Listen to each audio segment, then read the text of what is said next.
Ben, bienvenue à cette soirée. J'espère que vous n'aurez pas trop chaud avec la chaleur qu'il fait à l'extérieur. Puis, ben non, c'est toute une journée froide encore qu'on a. Hein, c'est vraiment l'hiver. Mais ce soir, on va se réchauffer auprès de la bon environnement que Michel et Sylvie nous accueillent. Puis un bon poêle, un bon feu de foyer. Puis ce qu'il y a de plus réconfortant pour un véritable croyant, la parole de Dieu, sa parole. Fait qu'on va se courber un instant. Seigneur Tout-Puissant, toi le grand Dieu, celui qu'on aime, celui qu'on veut plaire, qu'on veut servir, qui nous a aimés le premier, qui nous a sauvés par grâce, par ta grâce, Seigneur. Merci de ce beau cadeau. Et puisses-tu permettre, Seigneur, qu'on le mette tout en pratique, ce que tu nous demandes pour te plaire, Seigneur. On sait qu'on n'est pas sauvé par nos œuvres, mais par ta grâce. Mais on veut te servir et te plaire, Seigneur. Nos vies t'appartiennent maintenant. Seigneur, guide-nous au travers cette étude, les paroles qu'on va regarder qui viennent de toi, Seigneur. Et donne-nous la sagesse de bien les interpréter, les comprendre et les appliquer pour nos vies. En ton nom, Jésus. Amen. Bien, on est rendu au cours 16, le 19e chapitre de la Révélation, l'Apocalypse, et dans lequel on va voir certains sujets comme l'Alléluia qu'on a vu la dernière fois. La foule qui remercie Dieu, qui sont en joie, en réjouissance. On va parler aussi du grand souper de noces du Seigneur, le grand banquet. On va parler du retour de Jésus-Christ et son avènement. Et on va parler aussi de l'Armageddon, hein, qui revient, qui est en toile de fond dans tout ça. Vous vous souvenez, le dernier cours, on avait vu comment on avait vu la chute de Babylone et tout ça, et on avait regardé comment identifier c'est qui cette grande prostituée, cette grande Babylone. Puis on avait regardé les critères. On avait comparé l'Église romaine, universelle ou catholique, Jérusalem, l'islam et d'autres. Ce soir, dans le tableau, j'ai pas remis ceux qui pouvaient avoir, exemple, certaines ressemblances, mais on sait que si on veut identifier avec les critères bibliques, bien, il faut que ça corresponde à tous les critères pour identifier, pour être sûr qu'on a une bonne identification positive. Exemple, pour identifier quelqu'un, je dis, il y a quelqu'un qui est rentré, il y a un voleur qui est rentré, il était grand, il avait une moustache, puis il était habillé en vert. La police s'en va, puis il arrête quelqu'un qui a une moustache, qui est grand, puis qui est habillé en vert. C'est le coupable. Ben non, il y avait plein d'autres caractéristiques. Ça se peut que quelqu'un d'autre ait certaines de ces caractéristiques. Mais là, après, ben non, c'est pas lui. Regardez, il y avait toutes ces autres caractéristiques-là aussi. Si j'arriverais à la cour, il faudrait que je sois en mesure de démontrer que c'est bien cette personne-là. C'est pas parce qu'il est grand, qu'il a un chapeau vert, qu'il a une moustache, que c'est automatiquement lui. Il peut correspondre, et c'est un peu ça qu'on doit s'assurer quand on veut faire une identification positive. Puis ici, c'est la parole de Dieu qui nous donnait, hein, tous ces critères-là, comment on peut l'identifier positivement. Les derniers chapitres, les 2 derniers chapitres, hein, on a parlé de la grande prostituée, détruite, la grande Babylone et tout ça. Ce soir, on va revoir un peu ce qu'on a vu la dernière fois, le début du chapitre 19, qui parlait encore de la destruction, au verset 1 du chapitre 19. Après cela, j'entendis comme la voix d'une grande multitude dans le ciel. Puis qu'est-ce qu'elle disait, cette voix-là? Alléluia! Louez l'Éternel! Le salut, la gloire et l'honneur et la puissance au Seigneur notre Dieu. Pourquoi qu'on entendait ça? Parce que ces jugements sont véritables. Mais il y a un jugement, oui, alléluia, parce que Dieu a jugé, et juste parce qu'il a jugé la grande prostituée qui corrompait la terre par son impudicité et qu'il a vengé le sang de ses serviteurs qu'elle avait répandu de sa main. On avait parlé de ça, je ne peux pas revenir sur tout, mais Jésus aussi, on se souvient dans le chapitre 6, les âmes qui criaient « Seigneur, quand est-ce vengeras-tu notre sang des martyrs qui ont souffert le martyre? » Tu dis « Ben, c'est pas chrétien. » Oui, d'une justice de Dieu, la vengeance dans le sens de la justice de Dieu. Nous, on voit des fois des choses qui arrivent à des jeunes enfants, à des personnes vulnérables, puis tout ça. Qu'est-ce qui nous vient à l'esprit? On veut de la justice dans ça, pour protéger ces personnes vulnérables. Et on ne pourrait pas dire que Dieu, lui qui connaît tout, qui est 3 fois saint, ne pourrait pas juger justement quelqu'un qui... Et ça lui appartient. C'est pas à nous. Nous, non. Dieu sait toutes choses. Dieu connaît tout ça. Et ils dirent une deuxième fois, « Alléluia !» Et sa fumée monte au siècle des siècles. Oui, parce que la grande Babylone va souffrir. Je vous avais dit Alléluia, hein, on retrouve ça seulement à cet endroit-là dans le Nouveau Testament, le terme Alléluia. On peut le retrouver dans les psaumes.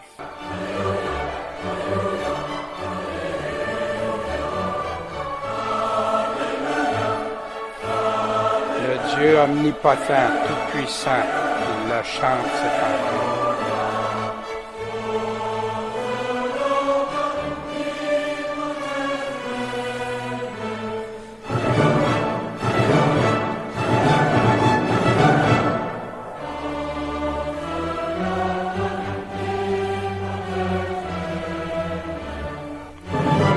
S'imaginer dans le ciel, ça c'est une petite chorale, mais on peut s'imaginer dans le ciel. Qu'est-ce qu'il fait? Ça, c'est celui qui avait composé le Messie de Handel. Puis, il a composé ce chant-là à partir du chapitre 19 de l'Apocalypse. Ces versets-là qui nous parlent d'Alléluia, puis qui rend gloire à Dieu et tout ça. Et c'est ça la chanson, une fois je ne peux pas vous chanter, mais que je vous disais qu'elle est très connue. C'est l'air est très connu et très utilisé après des centaines d'années. Bien sûr, hein, gloire au Seigneur dans le ciel. Au verset 4, puis qu'est-ce qui s'est passé? Les 24 anciens, puis les 4 êtres vivants. Vous vous souvenez de ceux-là qu'on avait vus au début, hein, dans les chapitres 4, 5 de l'Apocalypse? Qu'est-ce qu'ils faisaient? Ils se prosternaient, puis adoraient Dieu. Dieu qui était assis où? Sur le trône, en disant « Amen, que ça soit fait ainsi. Alléluia. » Puis une voix sortit du trône en disant « Louez notre Dieu, vous tous, ses serviteurs et vous qui le craignez, petits et grands. » Puis j'entendis comme la voix d'une grande multitude, comme le bruit des grosses eaux, des grosses vagues ou des tsunamis si vous voulez, et comme la voix de grand tonnerre qui disait Alléluia. Pourquoi qu'il disait ça? Parce qu'il règne, le Seigneur Dieu, le Tout-Puissant.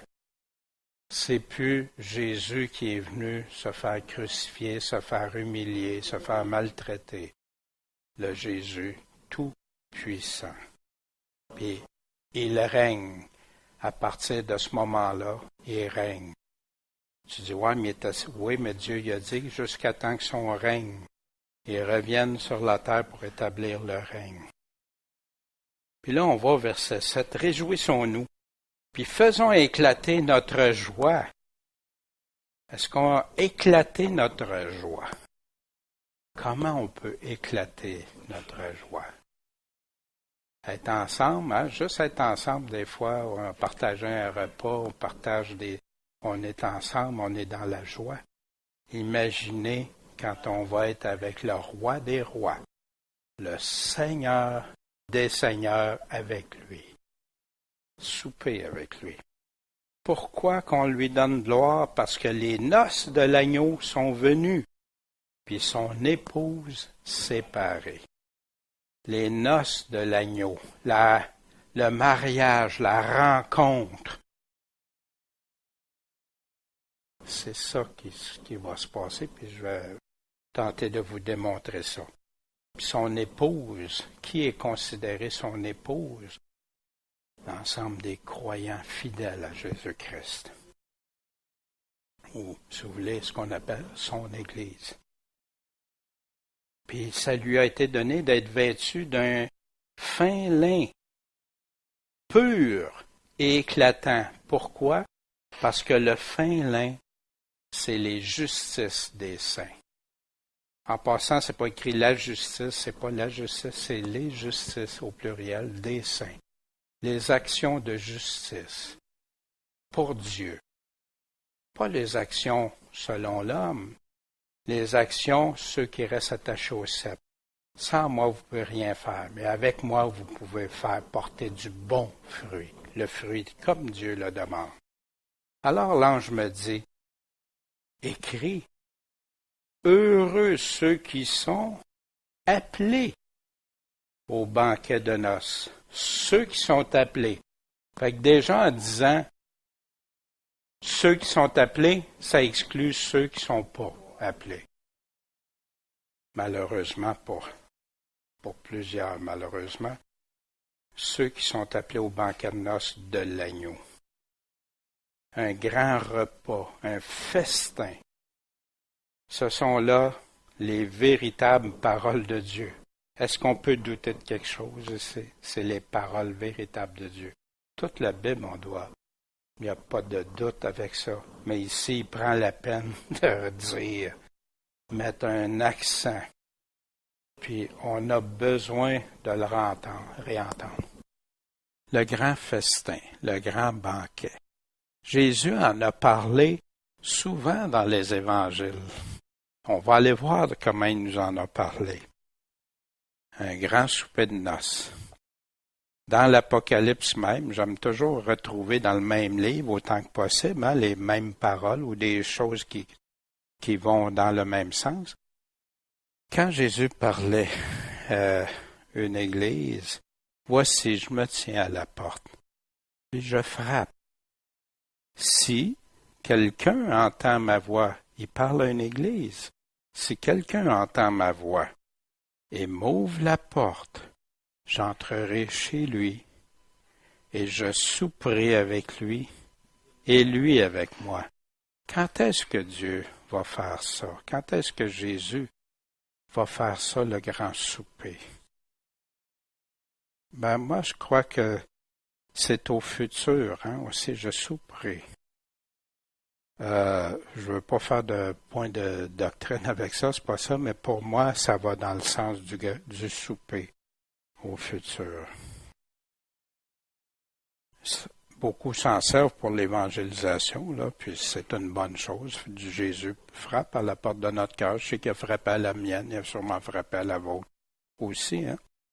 Dans Luc 13, 29, « Et il en viendra d'ouest, de l'est, du nord, du sud, qui vont être où? À la table, à quel endroit dans le royaume de Dieu? » Dans Matthieu 26, quand Jésus a célébré la dernière Pâque, juste avant qu'il devienne lui-même la Pâque. « Or, je vous dis que désormais, je ne boirai plus de ce fruit de la vigne, jusqu'au jour où je le boirai de nouveau, avec vous ou dans le royaume de mon Père. » Fait qu'encore là, quand est-ce qu'il va faire ça? Dans le royaume. Il dit, je vais être de nouveau avec vous. Luc 22, 30, le grand souper de noces. Afin que vous mangiez et que vous buviez à ma table dans mon royaume. Et que vous soyez assis, vous aussi, sur des trônes, en jugeant les 12 tribus d'Israël. Ça, on va le revoir dans le prochain cours, quand on va être rendu au chapitre 20, le prochain chapitre. On va le reprendre, ça, parce que c'est justement ça qui va arriver.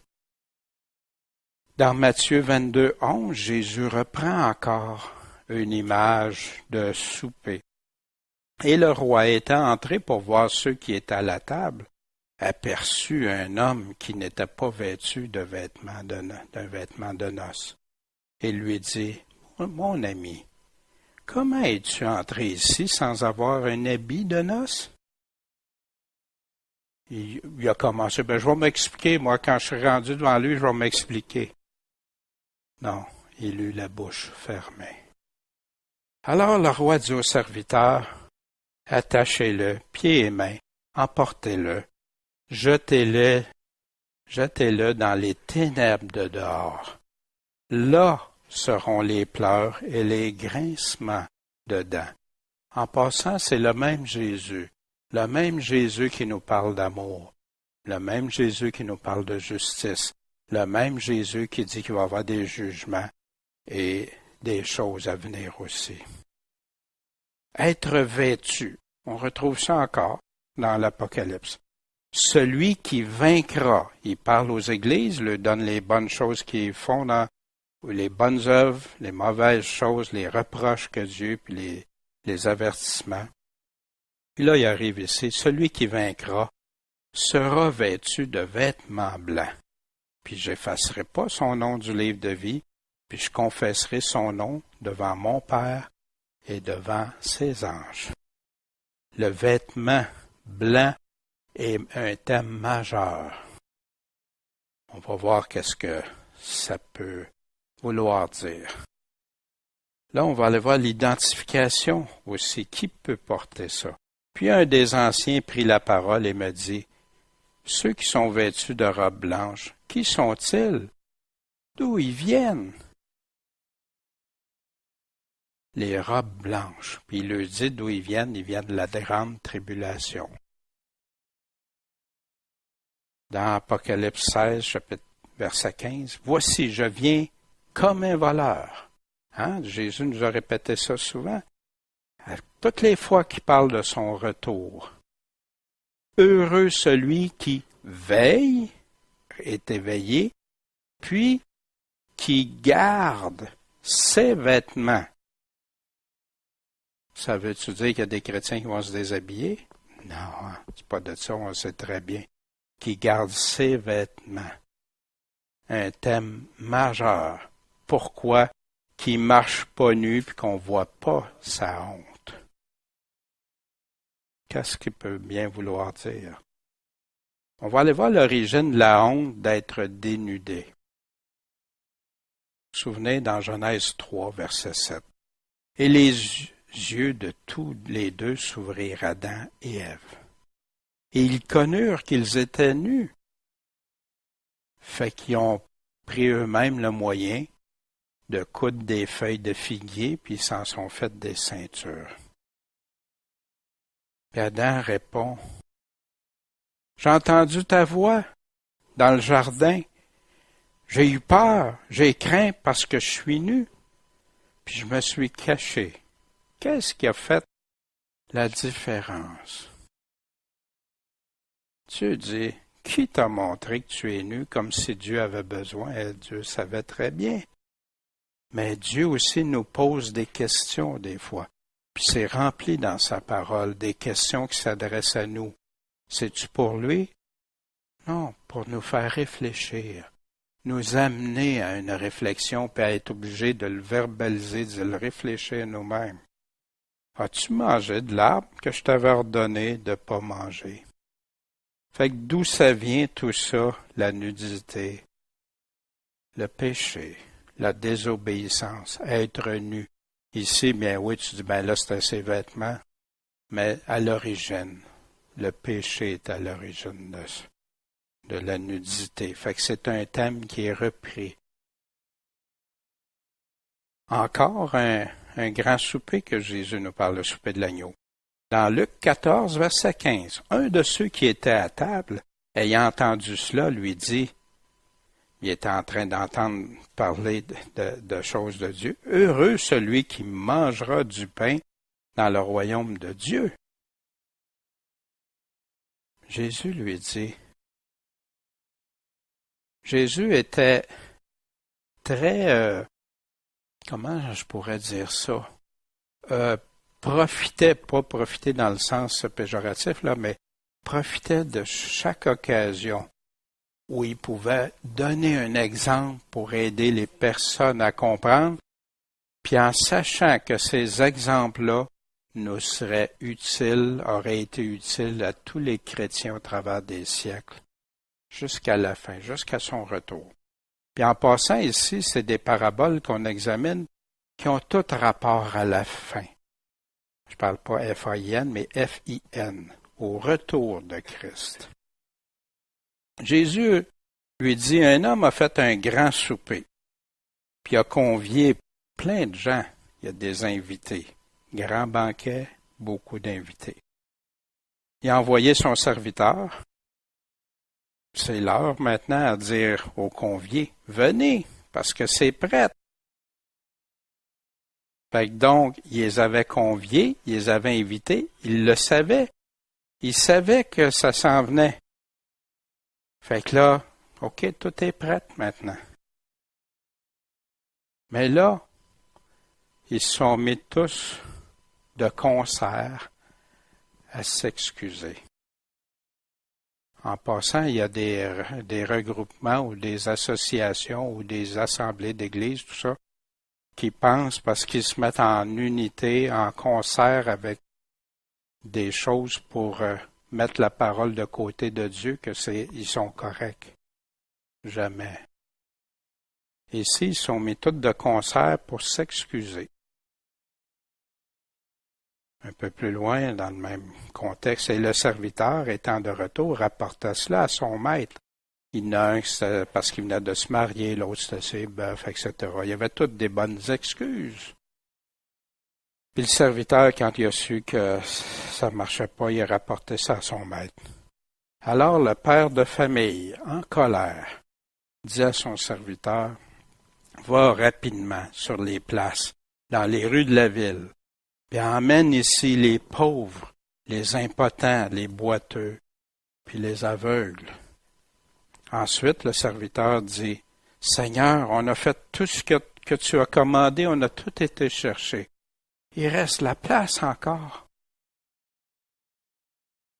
Et le maître dit au serviteur, « Va dans les chemins, le long des haies, et contrains d'entrer ceux qui y sont, afin que ma maison soit remplie. » Le père voulait pas que ces choses-là.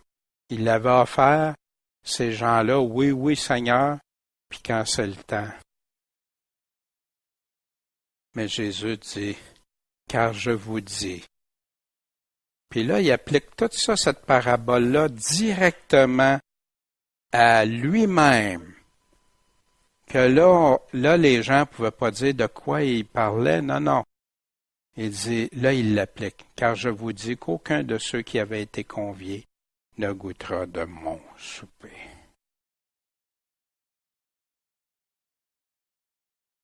Encore, le grand souper de l'agneau. Matthieu 22, verset 2. Le royaume des cieux est semblable à un roi qui a fait des noces de son fils. Quelle coïncidence. Et il envoya ses serviteurs pour appeler ceux qui avaient été invités aux noces, mais ils ne voulaient pas venir. Il envoya encore d'autres serviteurs avec un ordre, cette fois-ci. Dites à ceux qui ont été invités, mon dîner est préparé, mes taureaux, mes bêtes grasses sont tués. Tout est prêt, venez aux noces. Mais eux, n'en tenant compte, s'en allèrent, l'un à sa maîtrerie, qui veut dire son champ, sa ferme, et l'autre à son trafic. Les autres prirent ses serviteurs, les maltraitèrent et les tuèrent. Voyez-vous, ça, cette dimension-là est ajoutée comparativement à l'autre. Le roi, l'ayant appris, se mit en colère, et ayant envoyé ses troupes, il a fait périr ses meurtriers, puis brûla leur ville. Exactement ce qui va se faire au retour de Christ, qu'on va continuer de voir tantôt. Alors il dit à ses serviteurs, les noces sont bien prêtes, mais ceux qui étaient invités, c'est ça la raison, ils n'étaient pas dignes. Allez donc dans les carrefours des chemins, invitez aux noces tous ceux que vous trouverez. Et ses serviteurs étant allés dans les chemins, rassemblèrent tous ceux qu'ils trouvèrent, tant mauvais que bons, en sorte que la salle de noces fut remplie de gens qui étaient à table. Et ça, bien sûr, ça parlait très clairement aux pharisiens, qui avaient rejeté, qui ne voulaient pas. Mais ça s'appliquait pas juste pour les pharisiens. Ça s'applique parce que Jésus le répète de différentes façons qu'on va voir. Pour tout le monde à la fin. La salle de noces a été remplie. Puis le roi étant entré pour voir ceux qui étaient à table, il a aperçu un homme qui n'était pas vêtu d'un vêtement de noces. Il n'a pas son vêtement encore. Il lui dit, mon ami, comment es-tu entré ici sans avoir un habit de noces? Il eut la bouche fermée. Puis c'est la répétition de tantôt. Sauf que dans Matthieu 22, c'est là qu'il nous dit cette fameuse phrase qu'on a utilisée à toutes sortes de sauces souvent, car il y a beaucoup d'appelés, mais peu d'élus. Fait que quand on utilise cette phrase-là, c'est dans ce contexte-là. Qu'est-ce qui se passe dans ce contexte-là? Dieu fait son grand festin, son grand banquet. Il a invité. Il y a des gens qui ont été appelés, attirés à Christ. Ils ont rejeté. Il ne parle pas de ça pour l'Ancien Testament, là. C'est pour le Nouveau Testament dans les temps à venir. Ils ont choisi autre chose. Puis il y en a qui ont tenté de rentrer pareil. Non, t'as pas l'habit qui s'apprend. Puis on va aller voir. Fait que beaucoup sont appelés. Ça veut dire qu'ils ont entendu, qu'ils ont été appelés, Si tu l'as reçu, l'invitation. Souvenez-vous la parabole de Jésus, de Matthieu 25, 1.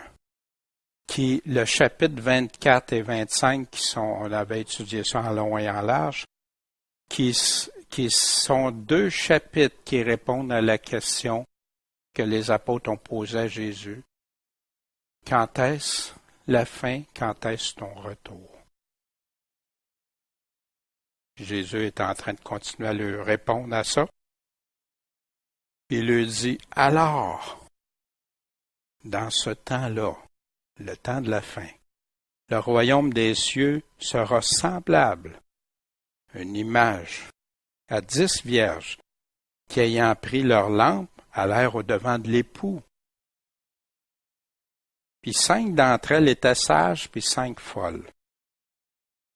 Les folles, en prenant leur lampe, n'ont pas pris l'huile avec eux autres. Il y a toutes sortes d'interprétations de ça.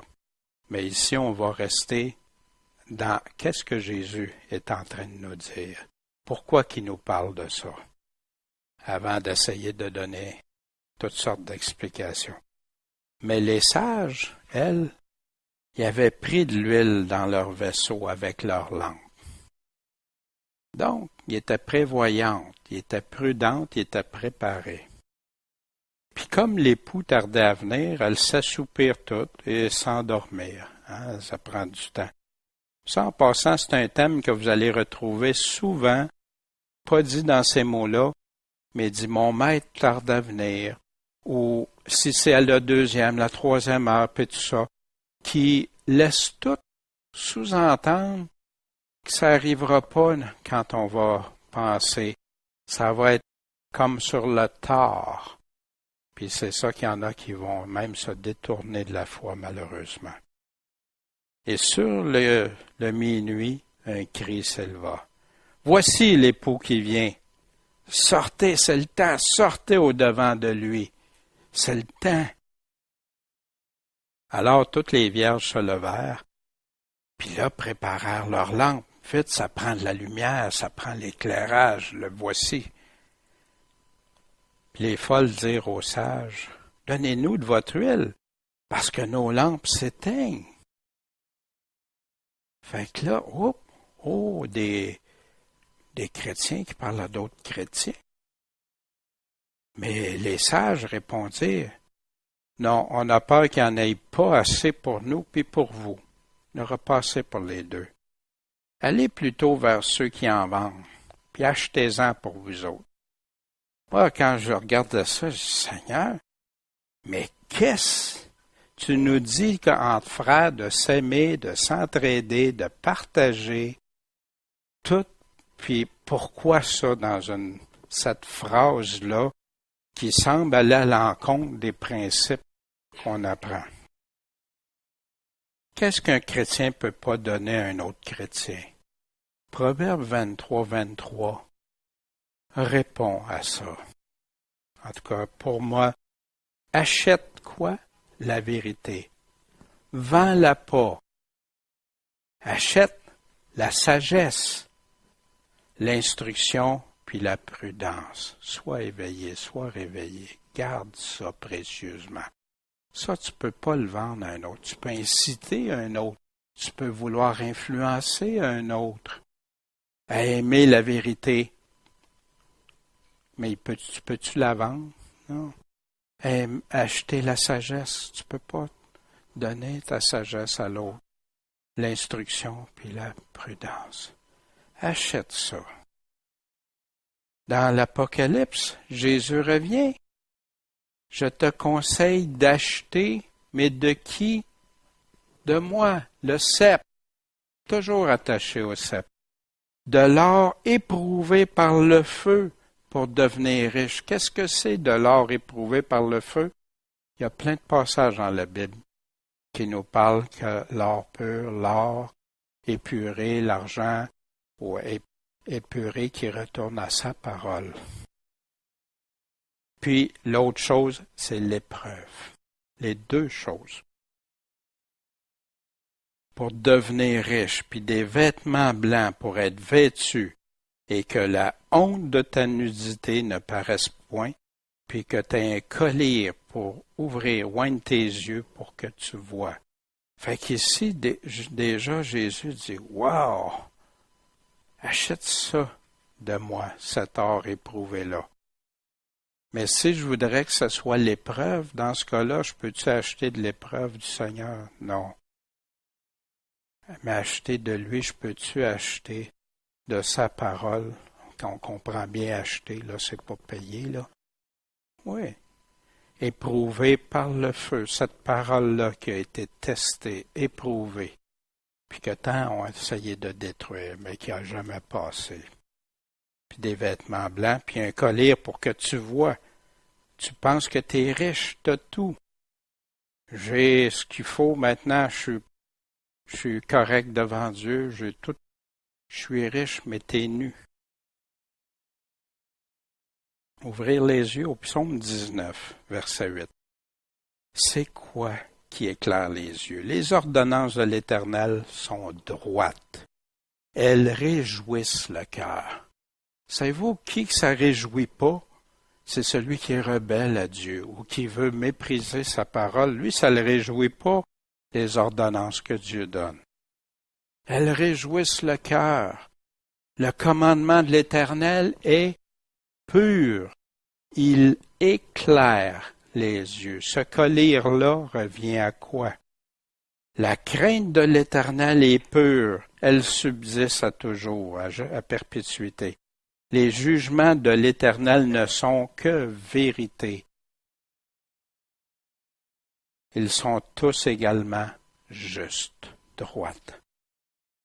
Ils sont plus désirables que l'or, que beaucoup d'or fin. Puis de l'or fin, c'est de l'or qui a été épuré longtemps, longuement. Plus doux que le miel. C'est dur d'être plus doux que le miel, hein?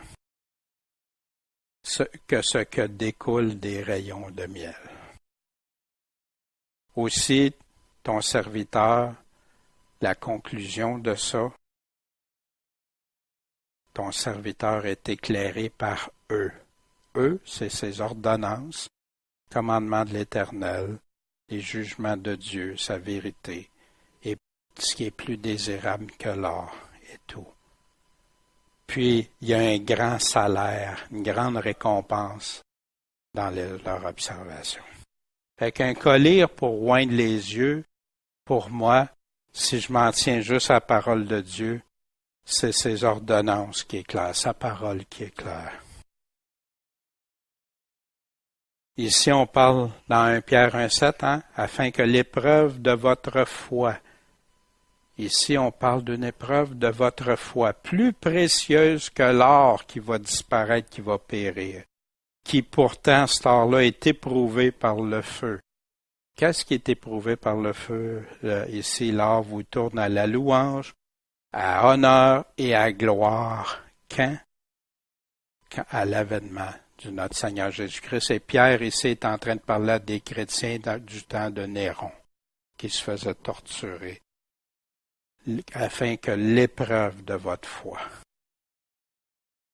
Timothée 1 Timothée 6,18, de faire le bien, d'être riche, mais riche de quoi? De bonnes œuvres, prompts à donner, faisant part de leurs biens. Ici, encore, la richesse selon Dieu. Nous autres, on peut voir ça différemment, mais Dieu, c'est comme ça qu'il voit la richesse. On va continuer les 10 vierges noces de l'agneau. Au verset 10. Mais pendant qu'elles allaient en acheter, pendant que là, elle voulait se préparer, elle voulait en avoir là, de la sagesse, elle voulait avoir de la parole, comprendre, connaître, faire les choses que Dieu demande. Pendant, l'époux vint, et celles qui étaient prêtes entrèrent avec lui aux noces. Puis là, il est arrivé quelque chose, la porte a été fermée. Après cela, les autres vierges vinrent aussi, puis ils disent, « Seigneur, Seigneur, ouvre-nous! »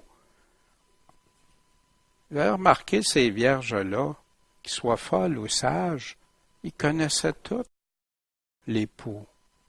Ils connaissaient le Seigneur. C'est Jésus lui-même qui choisit cet exemple-là. Ouvre-nous! Seigneur, ouvre-nous! Mais là, Jésus répond, je vous dis en vérité, je vous connais pas. Mais pourquoi? Pourtant, ça devait être, il était dans le même groupe. Donc, il nous dit la conclusion, veillez. Fait que toute cette parabole-là nous amène à cette conclusion-là. Soyez prêts, veillez, restez éveillés. Gardez ce que je vous donne. Parce que vous ne savez pas ni le jour, ni l'heure où le Fils de l'homme viendra. Il ne dit pas l'année, il ne dit pas rien, mais le jour, puis l'heure, personne ne le sait. Mais Jésus continue après.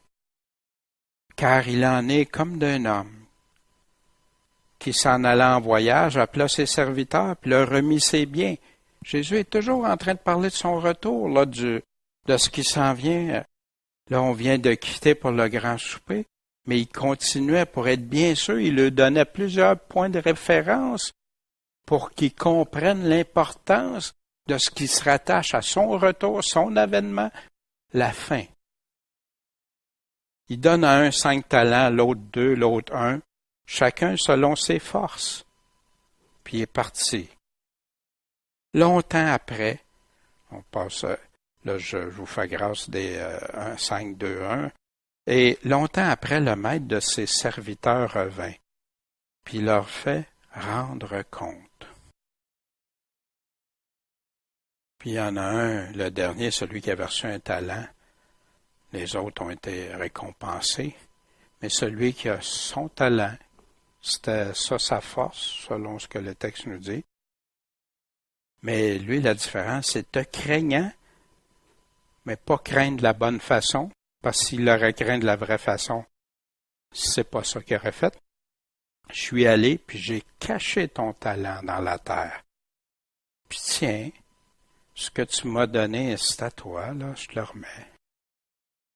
Mais son maître lui répondit, bon serviteur, méchant ou mauvais serviteur, et il spécifie ici, paresseux serviteur. Tu savais que je moissonne où j'ai pas semé, puis que je recueille où j'ai pas répandu. Non, t'avais juste à donner mon argent au banquier, au lieu de l'enterrer, puis à mon retour, au moins si t'aurais fait ça, j'aurais retiré ce qui est à moi avec l'intérêt. T'aurais pu contribuer, participer à aider, à faire valoir ce que t'avais reçu. Ôtez-lui donc le talent et donnez-le à celui qui a les 10 talents.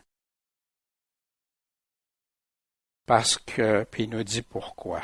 Parce qu'à celui qui a, on va donner, puis il va en avoir encore plus, parce que Jésus aime ceux qui donnent.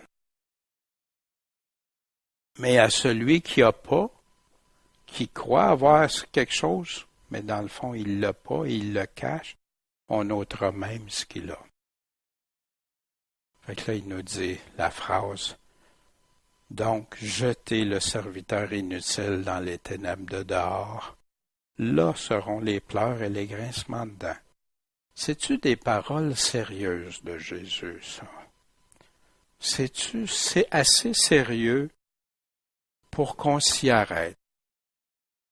Mais vous savez, je me faisais souvent dire, tu sais, maintenant que tu as accepté Jésus, tout est... Puis on m'empêchait d'aller voir, d'écouter vraiment ce que Jésus disait. Mais moi, je veux pas faire semblant de l'aimer. Je veux aussi l'aimer. Il nous dit, celui qui m'aime, met ma parole en pratique. Et pour moi, ça en fait partie. Dans quelle catégorie je me retrouve? Moi, je sais que pour moi, mon choix, je ne veux jamais être un serviteur inutile. Pas pour être sauvé par mes œuvres, pour être sauvé d'après les œuvres que Dieu me donne pour produire, de faire, porter du fruit. Or, quand le Fils de l'homme viendra dans sa gloire, avec tous les saints anges, il dit avec qui va revenir, il dit avec les saints anges, alors il s'assiera sur le trône de sa gloire.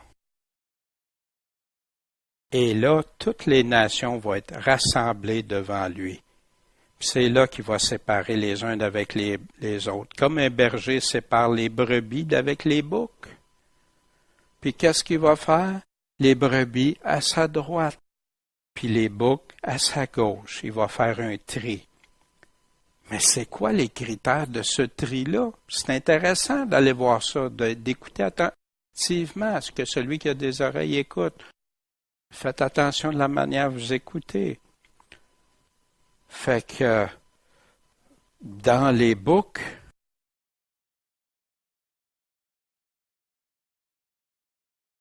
ils répondront aussi, Seigneur, quand est-ce qu'on t'a vu avoir faim ou soif, ou être étranger, ou nu, ou malade, ou en prison, vulnérable, sans secours, puis qu'on t'a pas assisté? Il leur répondra, je vous dis, en vérité, il spécifie en vérité, qu'en tant que vous n'avez pas fait ces choses à l'un de ces plus petits, dans des versions, il nous dit les plus petits de mes frères, de ceux qui croient en moi, vous ne les avez pas faites à moi-même. C'est quoi ici les reproches? Quelqu'un qui souffre de faim ou de soif, qui est un étranger, puis que il est rejeté, nu, malade, en prison, puis on ne l'a pas aidé. Ça veut-tu dire qu'on peut tout régler les affaires? Non. On n'a pas porté secours, on s'en fiche. On est le contraire, ou un peu comme dans la parabole du bon samaritain, qui est mon prochain, comment aimer? C'est en plein ça qui est en train. Puis ils iront où? Aux peines éternelles. Pour quel motif? Pour quel motif? Parce qu'ils ont refusé d'aider leur prochain. Ils ont refusé d'aimer leur prochain. Mais les justes vont aller, eux, à la vie éternelle. Qui est-ce qui sont appelés les justes, puis pourquoi?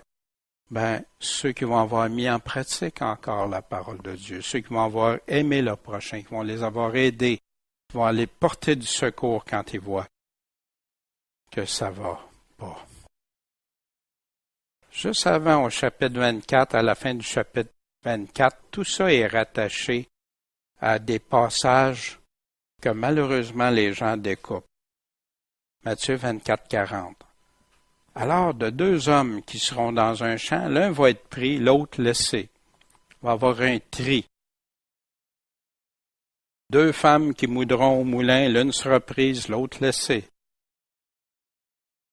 Puis il dit ça pourquoi? Veillez donc encore, car vous ne savez pas à quelle heure votre Seigneur viendra. Vous ne savez pas à quelle heure le retour du Seigneur.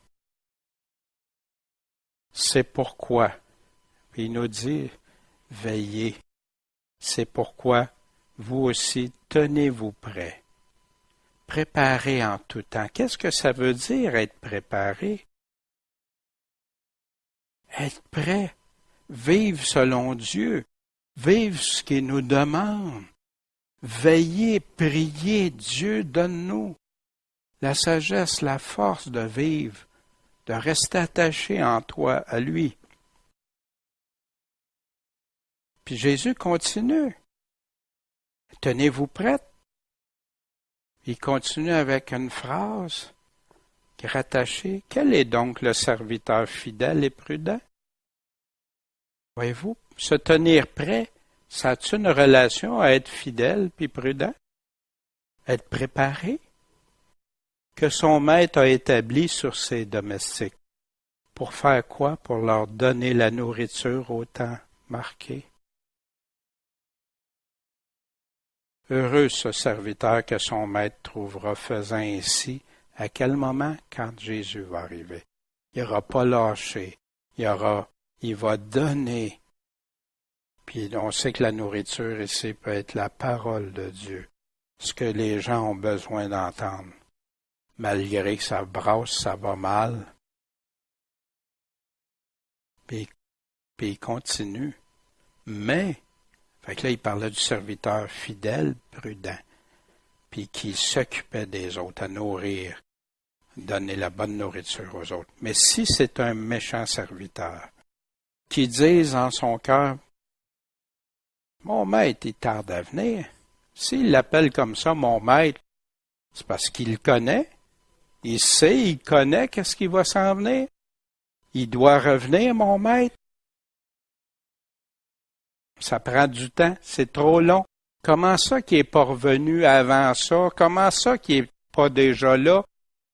J'étais sûr, moi, qu'il était pour être là avant que ça arrive, ou même dans les paroles qu'il a dit dans les prophéties. Puis là, qu'il se met à battre ses compagnons de service. C'est quoi battre ses compagnons de service? Le Seigneur dit qu'il y en a qui vont trahir les uns les autres, qui vont se abandonner la foi, puis qui vont se trahir, qui vont faire en sorte que ça sera plus. Se battre, c'est le contraire de l'unité. Se battre, c'est même être contre quelqu'un, puis même lui faire du tort. Et à manger et à boire avec des ivrognes. Puis l'ivresse du monde, on la connaît. Le maître de ce serviteur-là viendra au jour qu'il ne l'attend pas. Il l'attend plus. Il l'attendait avant, là, il l'attend plus. Puis à l'heure qu'il ne sait pas. Puis là, il va séparer. Il va le séparer. Il va faire un tri. Puis il lui donnera sa part. Oh! Mais avec les hypocrites. Là seront les pleurs et les grincements de dents. Jésus parle deux serviteurs, un qui est fidèle et prudent, puis un autre serviteur que c'est le contraire, puis même il abandonne, puis il s'en va, il fait les choses contraires à Dieu. Toutes les paraboles pour son retour, ils décrivent quels sont les critères essentiels selon lesquels Jésus acceptera ou non dans son royaume. C'est un mensonge que je suis en train de dire là. Qui a établi des critères, fidèles ou infidèles? En vêtements, pas de vêtements. Prêt, pas prêt. Sage ou folle. Puis des récompenses ou des condamnations. C'est ça qui parle. Pourtant, beaucoup lisent ça d'une façon superficielle, puis c'est jamais pour eux autres. Ben, tant mieux si c'est pas pour eux autres. Mais s'ils font partie des critères contraires à ceux que Jésus recherche, est-ce qu'ils peuvent être si en assurance? Ah, là, fais attention, parle pas de la... Non, non. Ce que je veux dire ici, c'est les paroles de Jésus. Quel que soit n'importe quel enseignement ou quoi que ce soit qui provienne, Jésus parle. Je veux écouter Jésus, puis pas tordre le sens. Être attentif, avoir les oreilles ouvertes. Pour les vierges, être prêt, préparé, éveillé, en attente de garde. Pour le grand souper, vêtu selon Dieu, sans souillure. Les talents, porter du fruit pour Dieu. Les serviteurs, persévérer dans la foi et les bonnes œuvres. C'est ce que le serviteur fidèle, puis être prudent. La séparation des brebis et des boucs. La seule différence quand on regarde ce texte-là, c'est qu'il y en a qui ont mis en application, ils ont mis en pratique les actions, les œuvres d'amour envers des personnes vulnérables, des frères, des sœurs vulnérables, démunis, puis les autres l'ont pas fait. C'est la seule différence dans cette parabole-là que tu peux, qui fait toute la différence entre bouc et brebis. Et oui, Jésus a plein de belles promesses pour les fidèles, mais des conséquences qui peuvent être terribles aussi pour les infidèles. Puis on peut comparer ça avec plein d'autres paraboles, des paroles, des lettres, les lettres aux 7 églises, les lettres des apôtres. Puis vous allez retrouver ces mêmes principes de Jésus, qui souvent sont mis de côté ou pas lus ou passés à côté, ou non, maintenant j'ai tout, je suis riche, c'est pas pour moi. Hein? Oui, on peut avoir une pleine assurance. Si on comprend l'ensemble, si on reste complet dans sa parole. Ces paraboles confirment simplement très clairement ces autres paroles. Quand Jésus disait, ceux qui me disent Seigneur, Seigneur, vont tous entrer dans le royaume, n'entreront pas tous.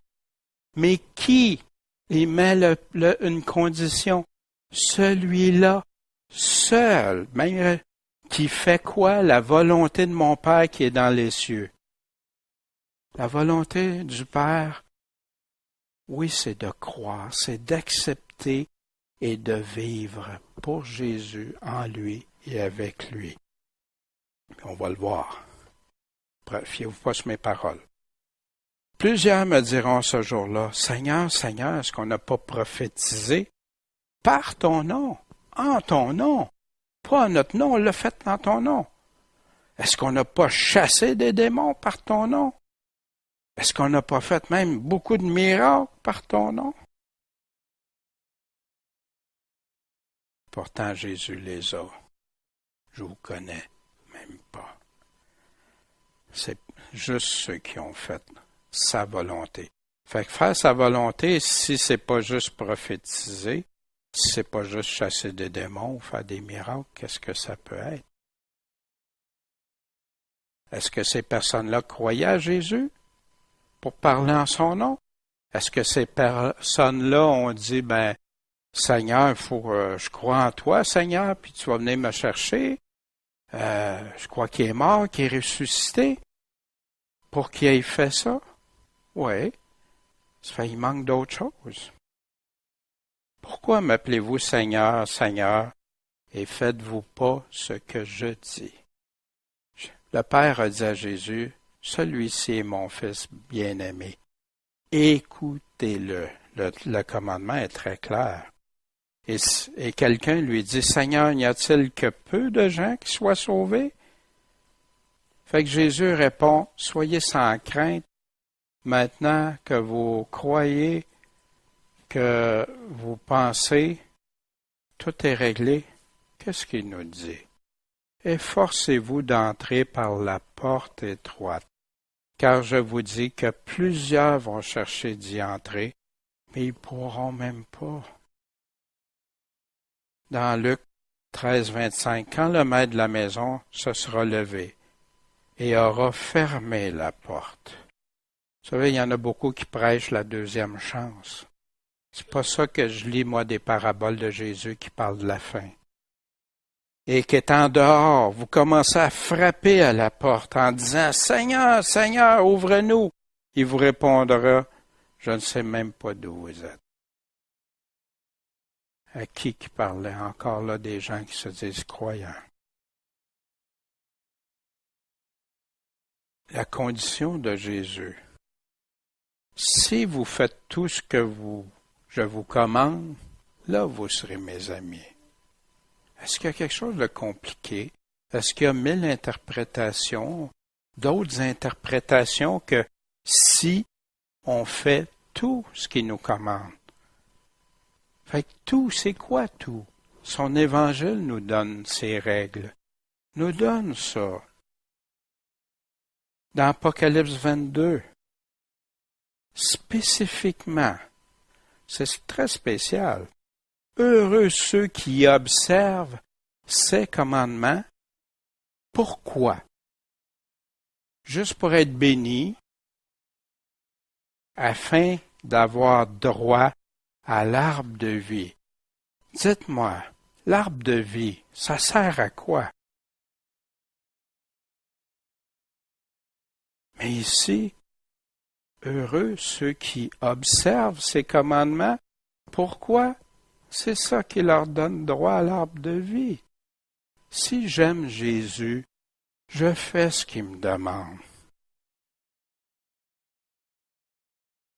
Ne savez-vous pas, Paul, il y en a qui disent, on est juste sous la grâce, fait que je peux vivre comme je veux. C'est pas ça que Paul dit d'ailleurs, au contraire. 1 Corinthiens chapitre 6, 9. Ne savez-vous pas que les injustes n'hériteront pas le royaume de Dieu?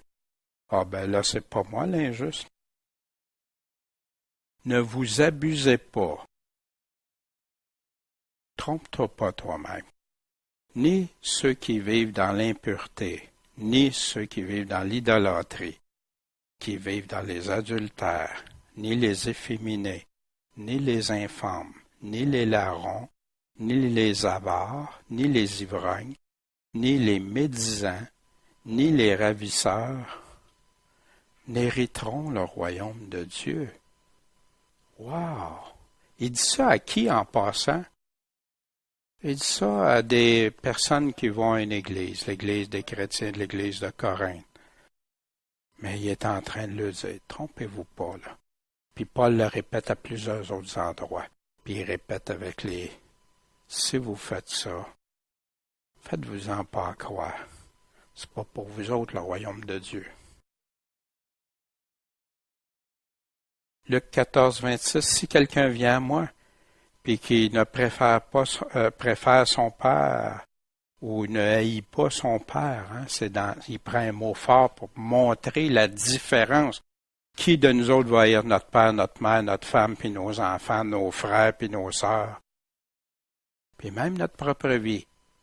Si tu préfères ça, tu peux pas être mon disciple. Tu as un choix. Tu préfères qui? Qui t'es prêt à suivre, à obéir coûte que coûte? Ah non, ça se peut pas que Jésus parle de même. Il ne peut être mon disciple. Quiconque ne porte pas sa croix et ne me suit pas, ne peut pas être mon disciple. Ainsi donc, quiconque d'entre vous ne renonce pas à tout ce qu'il possède ne peut être mon disciple.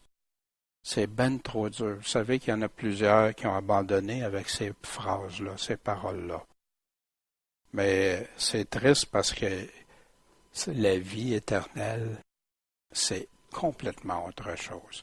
Ils mettent de côté l'essentiel. Les promesses et avertissements de Jésus, pour ma part, ça se résume à ceci. C'est croire tout ce que Jésus nous dit, puis de vivre ce qu'on croit. Pas seulement l'écouter, mais la mettre en pratique. Le vivre ce que l'on croit. Puis c'est ça que Jacques dit aussi, la foi sans les œuvres, c'est mort. Si tu vis pas, tu portes pas le fruit. Jésus nous dit que si on porte pas de fruit, on est coupé puis jeté au feu. Pourquoi les gens veulent avoir juste les choses qui font plaisir à entendre, puis se compter que là tout est beau? Ça fait partie, c'est un tout indivisible. Quand on dit Seigneur, tu deviens mon Sauveur et mon Seigneur pour que tu sois maître de ma vie. Ma vie t'appartient maintenant. Puis je sais que tu l'as entre les mains, puis je sais que j'ai quelque chose de bien qu'on va voir dans les prochains chapitres, des choses merveilleuses. Vivre pour qui on croit. C'est ça, être un véritable chrétien. Maintenant, notre vie temporaire, ça compte plus que pour vivre pour Christ. Ça veut pas dire qu'on on marche sur des nuages, puis non. Ça veut dire que maintenant, avant chaque chose, c'est lui. En lui, pour lui, puis par lui. Puis quand ces critères-là sont respectés, il n'y a absolument rien qui se contredit de la parole de Dieu. Mais si je dis à quelqu'un, c'est quand j'accepte Jésus, c'est faire une prière dans mon cœur, puis que je suis obligé de mettre tous les autres passages de côté, j'ai un problème avec ça. Vraiment. Parce que je suis obligé de rejeter plusieurs paroles de Jésus.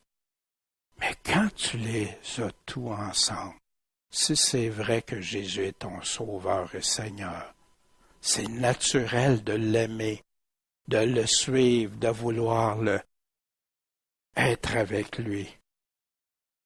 Puis tout devient limpide, puis là, tu as la pleine assurance d'être son ou sa disciple. Seigneur, c'est toi le maître, je vis pour toi. Chaque respect que j'ai, c'est grâce à toi. Tout ce que j'ai, c'est grâce à toi. Puis honnêtement, je sais que ça peut rendre froisser ou blesser d'entendre des personnes. Mais, ou dire, c'est de l'hérésie, n'importe quoi. Mais, c'est triste. Mais pour moi, si ce que Jésus dit, c'est de l'hérésie, je ne sais plus où. Qu'est-ce qui tient debout? Non, je vais écouter ce que Jésus dit avec attention avant de prendre juste quelques passages qui font mon affaire puis de mettre tout le reste de côté. Soyons honnêtes. Soyons envers Dieu de regarder tout ça. Il y en a beaucoup qui vont arriver devant le Seigneur aussi, qui vont croire qu'il y avait tout et qu'il n'y avait rien. Parce qu'ils n'ont pas obéi, ils n'ont pas écouté ses paroles. Notre salut, c'est en lui, pas dans les hommes, pas en moi. Et ce que je vous dis, vérifiez-le. La grâce de Dieu, ça exclut jamais l'obéissance totale à Christ, puis de vivre selon l'esprit et non selon la chair. Jamais la grâce va. Au contraire, Dieu nous donne cette grâce pour qu'on utilise bien aussi. Jésus dit clairement que sans lui obéir, on ne peut pas être son disciple. Celui qui a mes commandements et qui les garde, c'est celui-là qui m'aime. Puis celui qui m'aime sera aimé de mon Père, je l'aimerai et je me ferai connaître à lui. C'est quoi la différence? Celui qui m'aime pas, garde pas mes paroles. Mets pas en pratique mes paroles. Puis la parole que vous entendez, c'est pas de moi. C'est du Père. Celui-ci est mon Fils bien-aimé, écoutez-le.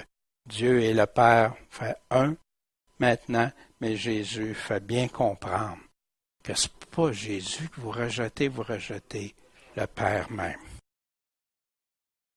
On va continuer au verset 10 de l'Apocalypse, au chapitre 19. « Or, je me jetai à ses pieds pour l'adorer. » Fait que vous vous souvenez, il était avec l'ange, puis là, il voyait à partir du chapitre 17, 18, 19, puis là, je viens pour me jeter à ses pieds pour l'adorer.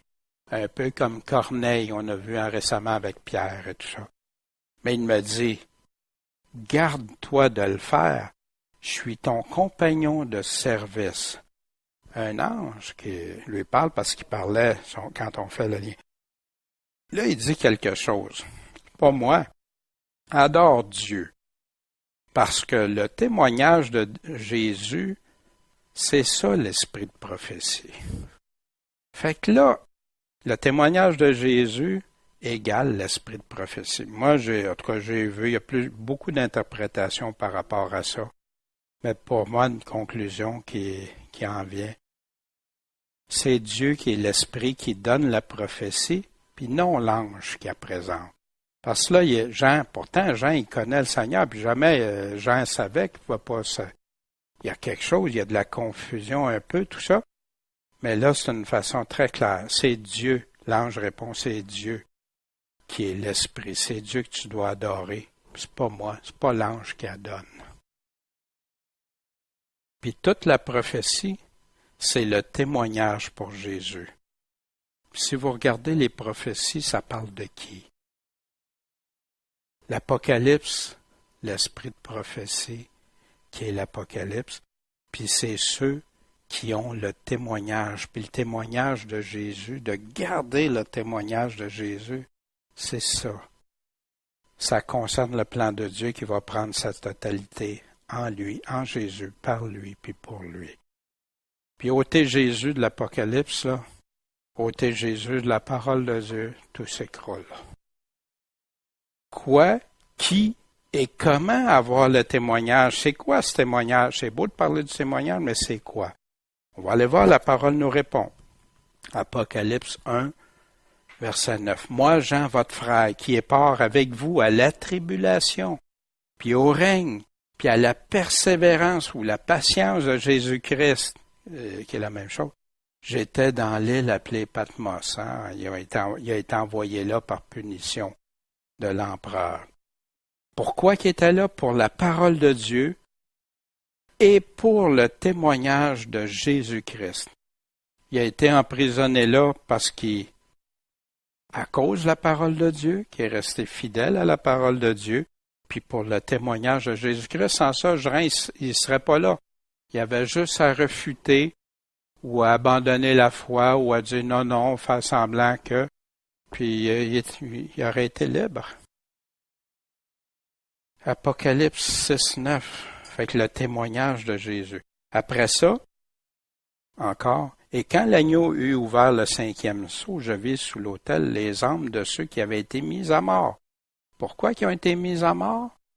Jean était en tribulation pour les mêmes raisons, pour la parole de Dieu, puis pour le témoignage qu'il avait maintenu. C'est quoi le témoignage qu'il avait maintenu? Christ. L'Apocalypse 12, 11, ils ont vaincu par le sang de l'agneau. Amen, Seigneur. Puis on sait que sans ton sang versé précieusement, notre salut serait impossible. Et par la parole à laquelle ils ont rendu témoignage.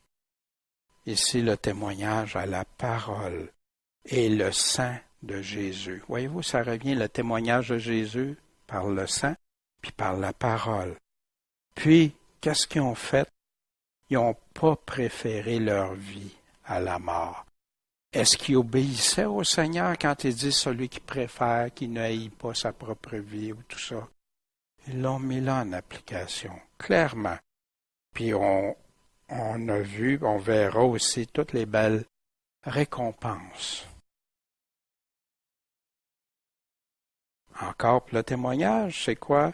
Le dragon, Satan s'irrita contre la femme et s'en alla faire la guerre au reste de sa postérité, qui font quoi? Qui gardent les commandements de Dieu, puis qui ont le témoignage de Jésus-Christ. Fait que s'ils gardent les commandements, puis ont le témoignage de Jésus-Christ parce qu'ils sont convertis à Jésus-Christ. Des fois, il y en a qui disent, c'est des Juifs qui ne sont pas convertis. Non, c'est impossible. Ils ont le témoignage de Jésus-Christ, puis il y a les commandements.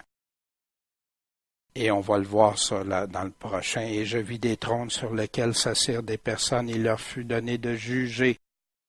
Je vis aussi les âmes de ceux qui avaient été décapités. Pourquoi? Pour le témoignage de Jésus, puis pour la parole de Dieu.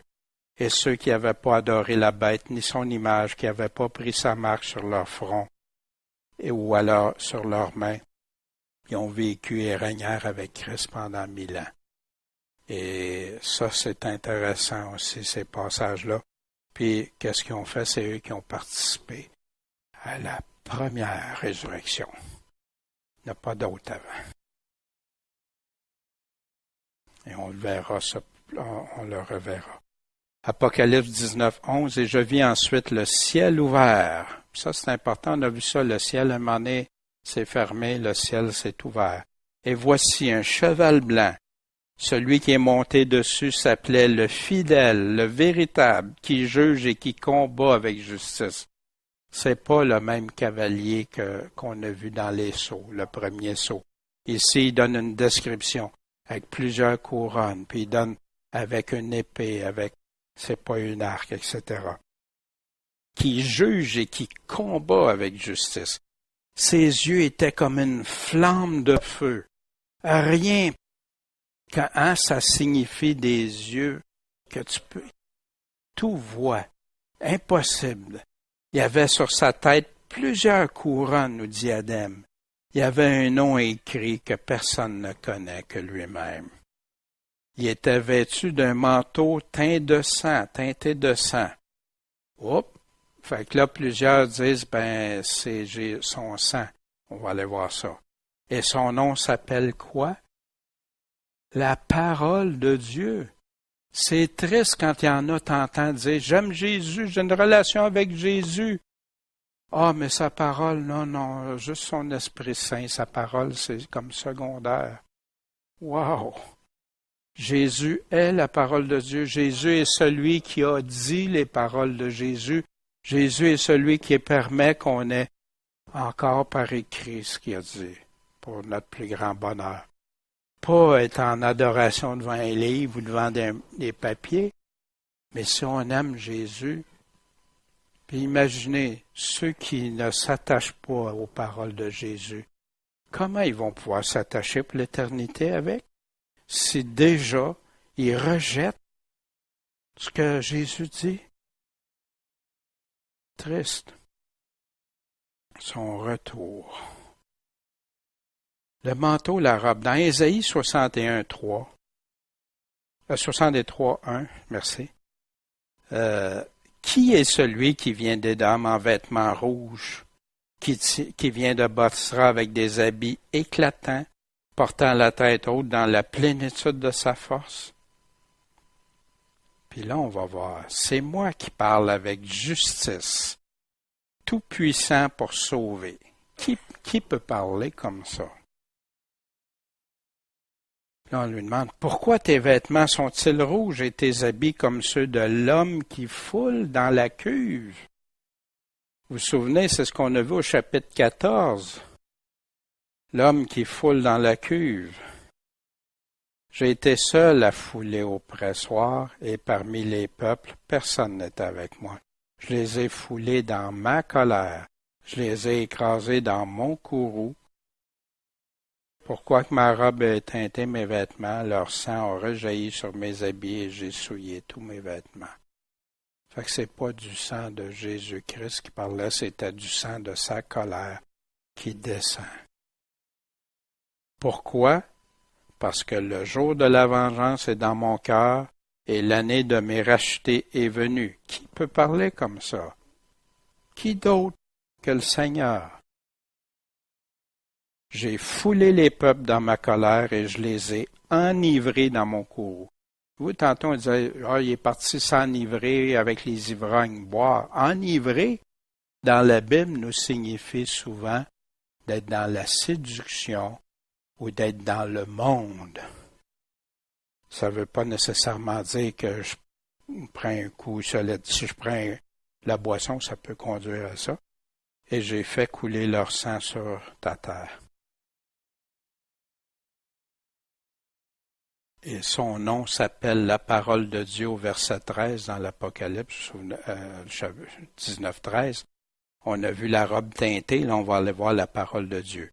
Quand quelqu'un met de côté les paroles de Christ, c'est Jésus lui-même qu'on rejette. Le même qui dit que tous seront jugés selon ses paroles. Jésus a dit, mes paroles sont esprit et vie. On peut-tu dissocier l'esprit et la parole? C'est un tout ensemble. Celui-ci est mon fils bien-aimé, écoutez-le. Pourquoi parfois on voit sa parole ou ses paroles autant au singulier qu'au pluriel? Je ne sais pas si vous avez remarqué ça, il y a des passages qu'on lit. Et ses paroles, suivre ses paroles ou suivre sa parole, c'est un tout indivisible. Ses paroles et quelques paroles ou tout, c'est tout ensemble. C'est ça le grand tort d'aujourd'hui, de vouloir séparer les passages, séparer les versets, séparer, prendre les choses qui conviennent à nous-mêmes, à notre doctrine, à notre dénomination, à notre religion. C'est ce qui fait un tort énorme sans regarder l'ensemble. Tantôt, on dit que c'est Jésus qui parle. Dans le même passage, on va dire l'Esprit dit. On a ça dans l'Apocalypse au chapitre 2. L'Apocalypse chapitre 2, versets 1 à 7. Je vais aller vous, ou si vous voulez tourner avec moi, on peut aller dans Apocalypse chapitre 2.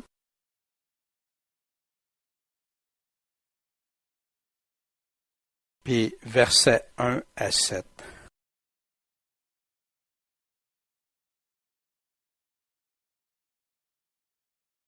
Fait que ici,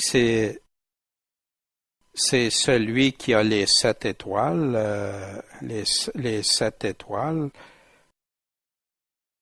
écrit à l'ange de l'église d'Éphèse.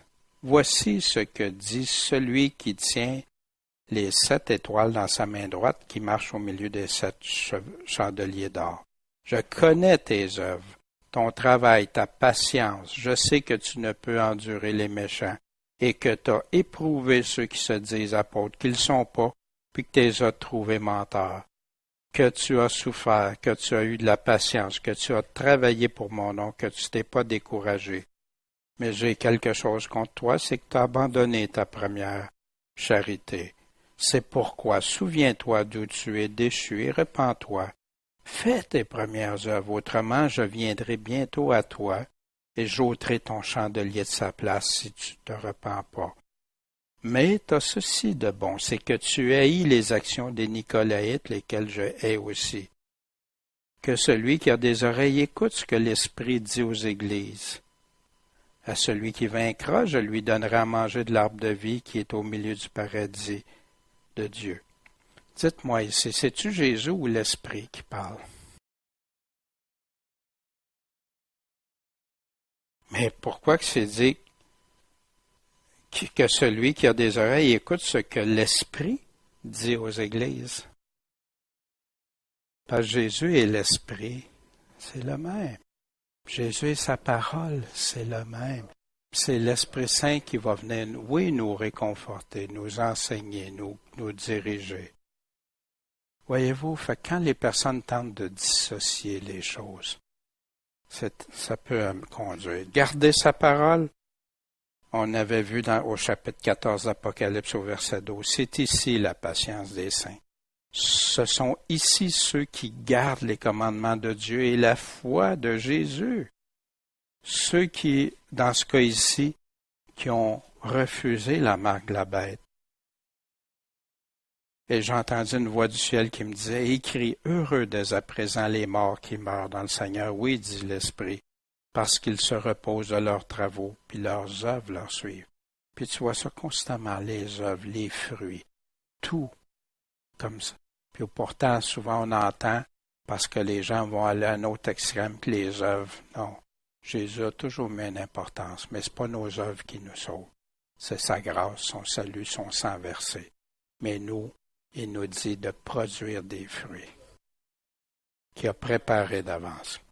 Au verset 14 de l'Apocalypse, les armées qui sont dans le ciel vêtues de fin lin, blanc et pur, suivaient le Seigneur sur des chevaux blancs. Il n'y a pas de confusion que c'est Jésus qui descend. C'est qui l'armée qui sont dans le ciel? Il précise, dans le ciel, vêtus de fin lin blanc et pur, le suivait. Qui sont vêtus de fin lin blanc et pur? Il y a deux catégories. Il y a le Seigneur, c'est sûr, mais deux catégories. Les 7 anges qui tenaient les 7 fléaux sortis du temple, revêtus comment? D'un fin lin pur et éclatant, puis ayant des ceintures d'or. Fait qu'ici, c'est dans Apocalypse 15:6, c'est clair que les anges aussi portent. Dans 2 Thessaloniciens chapitre 1, verset 7, « Et le repos avec nous, à vous qui êtes affligés », il parlait aux Thessaloniciens qui vivaient des choses, puis les 2 lettres aux Thessaloniciens qui parlent du retour du Seigneur. Le repos quand? Lorsque le Seigneur Jésus apparaîtra du ciel. Avec qui? Avec les anges de sa puissance. On va revoir ce contexte-là. De quoi Paul est en train de parler dans 2 Thessaloniciens 1 à partir du verset 4. De sorte qu'on se glorifie de vous dans les églises de Dieu à cause de votre constance, persévérance et votre foi dans toutes les persécutions et les afflictions que vous endurez. Aujourd'hui, tu entends, non, il n'y aura pas de tribulation pour les chrétiens. Pas ça que Paul est en train de leur dire. Ce qui est même il leur dit, vous le savez, on est appelé à ça. Ce qui est une preuve du juste jugement de Dieu pour que vous soyez rendus dignes du royaume de Dieu pour lequel vous souffrez. Oui, les chrétiens qui souffrent actuellement dans d'autres pays, qui sont torturés, on leur enlève le bien et tout. À qui vous pensez qu'ils se rapprochent de qui? Ils épurent tout de leur vie qui ne concerne pas le royaume de Dieu, pour lequel vous souffrez, rendus épurés. Car il est juste devant Dieu aussi qu'il rende l'affliction à ceux qui vous affligent. Et le repos, c'est là que ce qu'on vient de lire, le repos avec nous, à vous qui êtes affligés. Quand? Quand le Seigneur Jésus apparaîtra du ciel. Quand est-ce son avènement? Quand est-ce son apparition avec les anges de sa puissance? Comme dans Matthieu 24, comme dans 1 Thessaloniciens. Il nous en parle aussi. Mais comment dans un feu flamboyant? Pour faire quoi? Pour exercer la vengeance contre ceux qui ne connaissent pas Dieu et ceux qui n'obéissent pas à l'évangile de notre Seigneur Jésus-Christ. Ils subiront leur peine, une perdition éternelle par la présence du Seigneur et par sa puissance glorieuse. Quand? Lorsqu'il viendra pour être glorifié en ce jour-là dans ses saints et admiré de tous ceux qui auront cru. Car vous avez cru à notre témoignage de Jésus qu'ils leur ont donné. Pourquoi? Pourquoi que être admiré dans ses saints et tous ils sont ensemble déjà? Voyez-vous, il y a comme avec qui Jésus dit qu'il vient dans Matthieu 16, 27. Car le Fils de l'homme doit venir dans la gloire de son Père, avec qui ses anges, et alors il rendra chacun selon ses œuvres. Il va faire le tri. Matthieu 13, 41. Le Fils de l'homme enverra ses anges qui ôteront de son royaume tous les scandales, les occasions de chute et ceux qui feront l'iniquité. 25, 31, vous vous souvenez, on l'a lu tantôt dans et quand le Fils de l'homme viendra dans sa gloire avec tous les saints anges, alors il s'assiera sur le trône de sa gloire. Mais ici, dans Apocalypse 17,14, ils combattront contre l'agneau, la bête, mais l'agneau les vaincra parce qu'il est le Seigneur des seigneurs et le Roi des rois. Et ceux qui sont avec lui sont qui? Sont les appelés, les élus et les fidèles. Et là, vous allez dire, Daniel, là, ça marche pas, là. Oui, ça marche. Savez-vous pourquoi? Parce que dans ce chapitre 19-là, il y a le banquet, la rencontre, les noces de l'agneau qui se produisent. Jésus descend, puis là, sa colère aussi se déroule.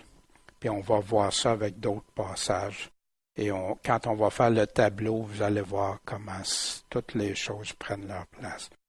Jésus sera avec ses anges et aussi avec ses élus qu'il vient d'appeler à la grande rencontre, ses noces, avec son Église, son grand banquet et toute son armée. Un exclut pas l'autre. Voyez-vous? Puis des fois, on peut partir, ah non, c'est juste ça. Non, non. Mais si on lit attentivement la parole de Dieu, il nous dit que tous c'est saint. Fait que ça peut être vêtu de lin, il y a les deux qui sont vêtus de lin. Ceux du banquet puis les anges. Il sortait de sa bouche, au verset 15, une épée tranchante pour frapper les nations, car il les gouvernera avec un sceptre de fer, puis il foulera la queue du vin de la colère et de l'indignation du Dieu Tout-Puissant. Au chapitre 14, on avait vu ça, la queue, et tout ça de colère de Dieu. Puis ici, on a ça, cette description-là de Jésus, l'épée tranchante. On avait vu ça au chapitre 1, etc. Au chapitre 14, 19 de Révélation, et l'ange jeta sa faux sur la terre et vendangea la vigne de la terre et jeta la vendange dans la grande cuve de la colère de Dieu. Ça revient souvent. Et la cuve fut foulée hors de la ville, puis sortit de la cuve du sang jusqu'aux morts des chevaux sur l'espace de 1600 stades. Le pressoir qui était, ça écrase, puis au verset 16, et sur son manteau et sur sa cuisse, il portait ce nom écrit. Tantôt, on ne connaissait pas le nom. Là, il nous dit, qu'est-ce qu'il y a sur sa cuisse? Roi des rois, Seigneur des seigneurs. Moi, ça me rend tellement, à toutes les fois que je lis ça, ça me... Wow, son retour. Verset 17, on continue. Je vis un ange qui se tenait dans le soleil, puis criait d'une voix forte, il était élevé, à tous les oiseaux qui volaient dans le ciel. Venez et assemblez-vous pour le festin du grand Dieu. Pour faire quoi?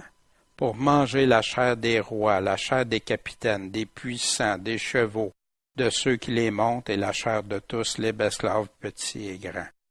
Un carnage incroyable qui va se produire. L'Armageddon, le combat de tous ceux qui vont s'être réunis, pour combattre contre l'agneau. Dans Ézéchiel 39, 17.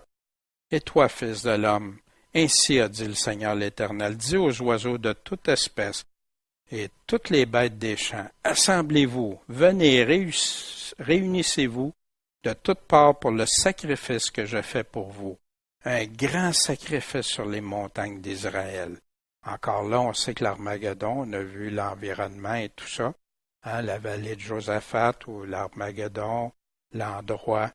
Vous mangerez la chair, vous boirez du sang. Vous mangerez la chair des héros, ces braves-là qui sont venus combattre. Vous boirez le sang des princes de la terre, des béliers, agneaux et tout sang, etc. Vous mangerez de la graisse jusqu'à en être rassasié. Vous boirez du sang jusqu'à vous enivrer au sacrifice que je ferai pour vous. C'est un sacrifice que Dieu fait. Vous serez rassasiés à ma table des chevaux, des cavaliers héros et des hommes de guerre, de tous les hommes de guerre, dit le Seigneur l'Éternel. Puis là, après au verset 19, et je vis la bête et les rois de la terre et leur armée assemblés pour faire la guerre à celui qui était monté sur le cheval et à son armée. C'est mal connaître le roi des rois.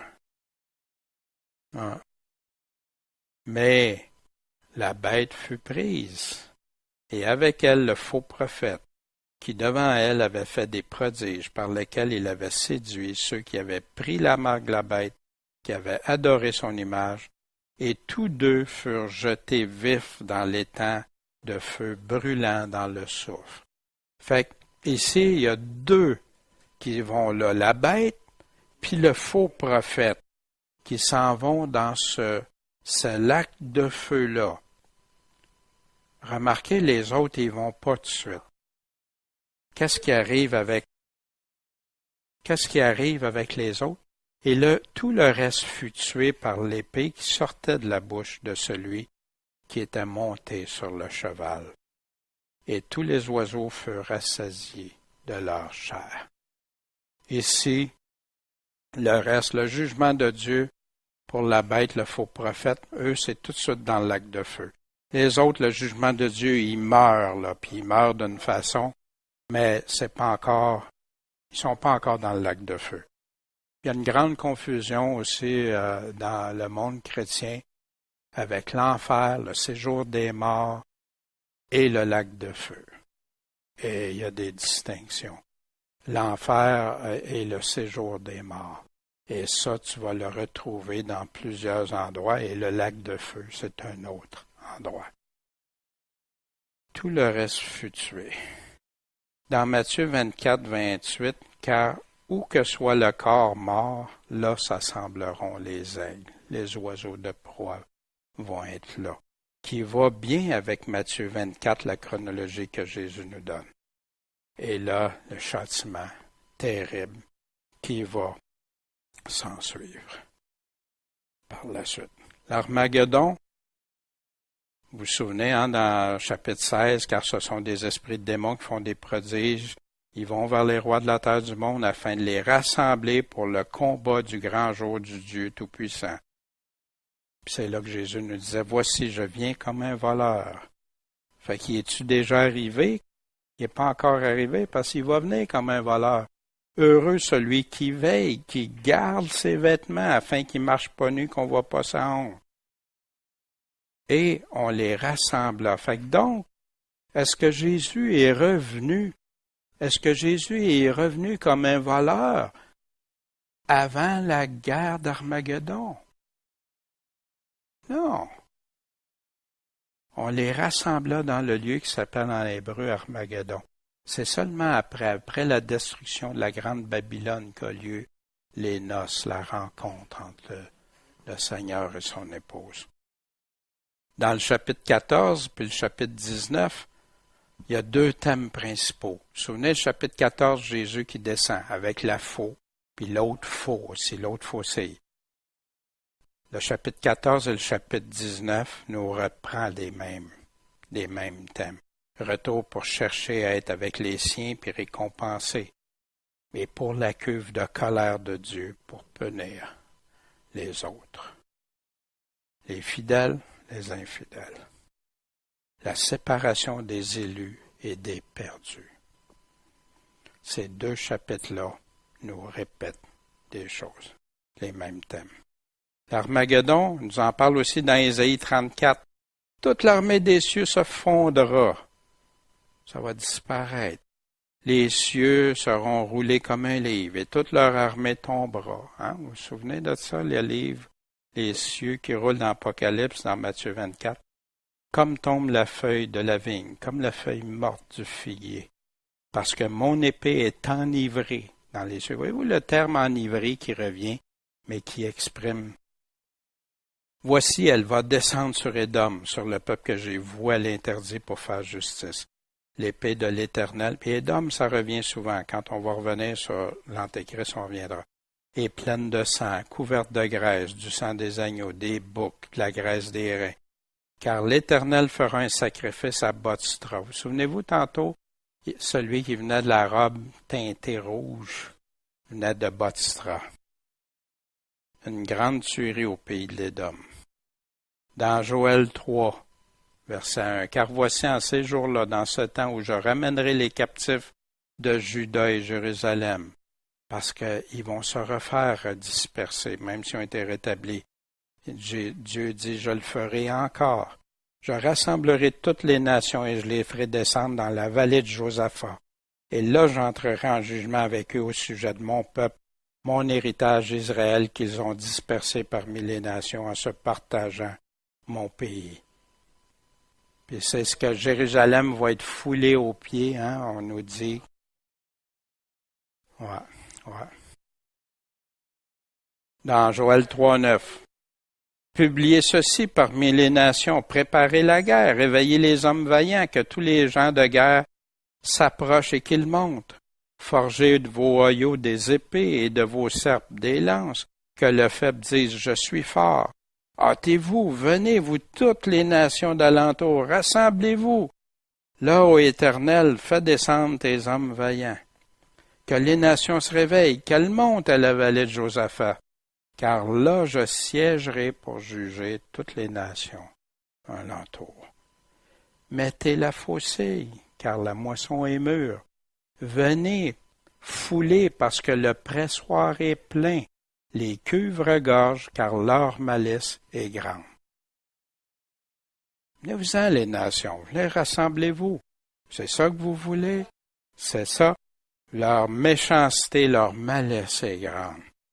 Des multitudes dans la vallée du jugement, parce que le jour de l'Éternel est proche dans la vallée du jugement qu'on voit à Armageddon. Le soleil et la lune s'obscurcissent, les étoiles retirent leur éclat, hein? On a déjà vu ça. Avant le retour de Jésus, qui nous dit avant son avènement, il nous dit que ça va arriver après la tribulation. L'Éternel rugit d'où? De Sion. Et de Jérusalem il fait entendre sa voix. Les cieux et la terre sont ébranlés, mais l'Éternel est pour son peuple une retraite et une forteresse pour les enfants d'Israël. Et vous saurez que je suis l'Éternel votre Dieu, qui habite en Sion, la montagne de ma sainteté, et Jérusalem sera sainte et les étrangers y passeront. Dans Zacharie 14, c'est plein dans l'Ancien. J'ai pris juste quelques extraits, là, mais je vous invite, puis si vous regardez le DVD, le vidéo, plus tard, reprenez ce passage-là, puis je vous invite à aller voir. Puis c'est là que vous allez pouvoir mettre en parallèle, puis dire, wow, regarde, il donne une information ici. Assurez-vous qu'il parle du même temps, du même quand, du même où, puis tout ça. Et mettez ça, comparez ça, c'est extraordinaire. Puis des fois, le Seigneur donne un morceau de puzzle qui nous manquait pour comprendre le tableau, le portrait. Voici un jour vient pour l'Éternel où tes dépouilles seront partagées au milieu de toi. J'assemblerai toutes les nations à Jérusalem pour lui faire la guerre. Et la ville sera prise, les maisons seront pillées, les femmes violées, la moitié de la ville s'en ira en captivité. Mais le reste du peuple ne sera pas retranché de la ville. Et l'Éternel sortira. Qu'est-ce que ça veut dire? Et combattra contre ces nations comme lorsqu'il combattit au jour de la bataille. C'est quand? C'est-tu arrivé, ça? Non, ça s'en vient. Puis, regardez, c'est-tu arrivé, ça? Ses pieds se poseront en ce jour-là sur la montagne des Oliviers, qui est en face de Jérusalem, et la montagne des Oliviers se fendra par le milieu, à l'orient et à l'occident, puis il va se faire une très grande vallée, puis la moitié de la montagne va se retirer vers le nord et l'autre moitié vers le sud. Vous fuirez dans la vallée de mes montagnes, parce que la vallée des montagnes atteindra jusqu'à Atsal, vous fuirez comme vous vous enfuites devant le tremblement de terre. Alors l'Éternel mon Dieu viendra et tous les saints seront avec toi. De quel moment il parle? Puis savez-vous, quand vous verrez ces choses, fuyez. Dieu va, tu sais, quand il parle aussi qu'il va ouvrir la terre, que l'Antéchrist dragon va vouloir les saisir, mais il va ouvrir pour qu'il y ait une fuite, une possibilité de fuite. En ce jour-là, il n'y aura pas de lumière. Les lumières précieuses se retireront. Mais qu'est-ce que Dieu veut que l'homme fasse? Qu'est-ce qu'on peut faire? Dans Zacharie 8,16, Voici les choses que vous devez faire. Une option. Dites la vérité, chacun à son prochain. Rendez la justice dans vos portes. Soyez justes les uns envers les autres. Selon la vérité, puis pour la paix. Ne méditez pas dans vos cœurs le mal l'un contre l'autre. Souhaitez pas du mal à personne. N'aimez pas les faux serments, les faux engagements. Pourquoi? Parce que toutes ces choses que je hais, dit qui? L'Éternel. Est-ce que ça vaut pas la peine de réfléchir? Dit l'Éternel. Puis il parle de quel temps? Il parle du temps de la fin ici.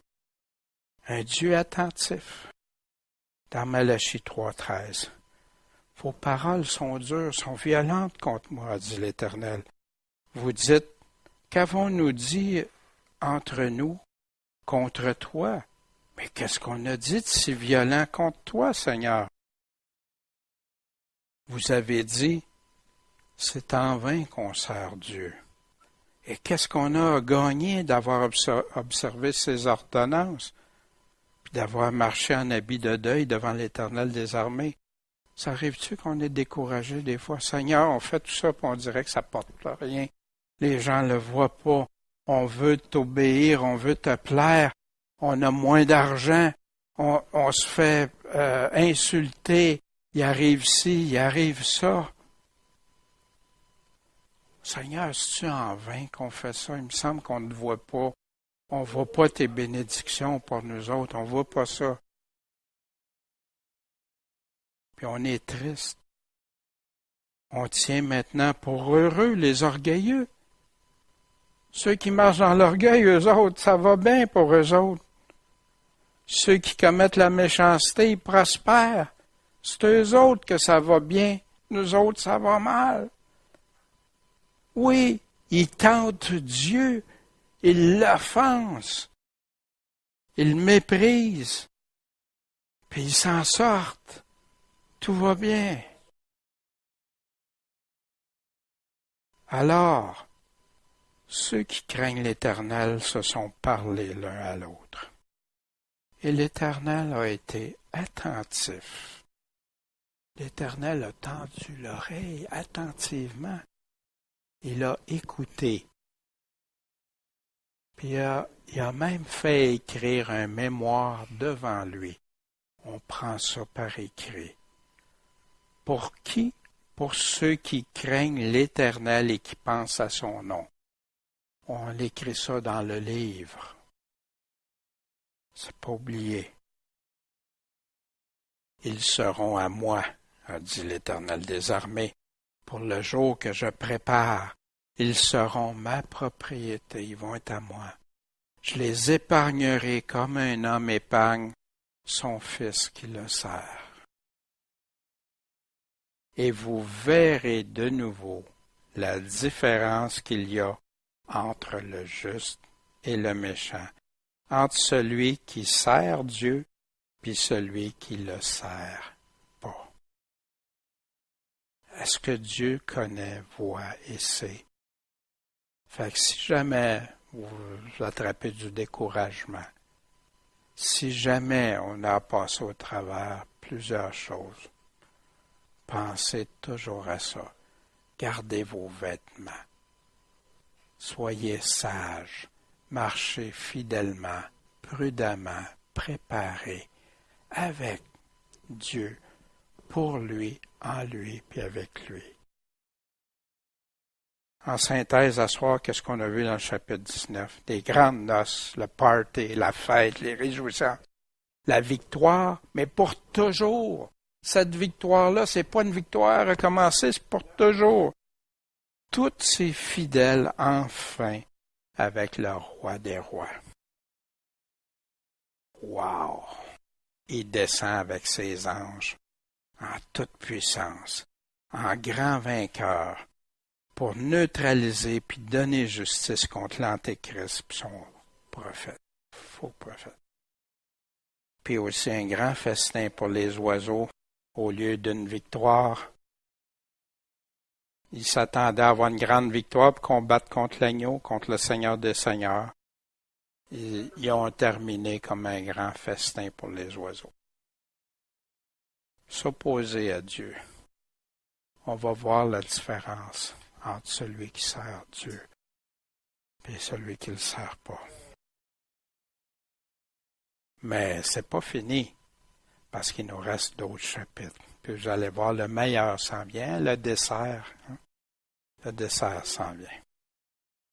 Fait que ce soir, c'est ce que j'avais à vous partager pour le chapitre 19.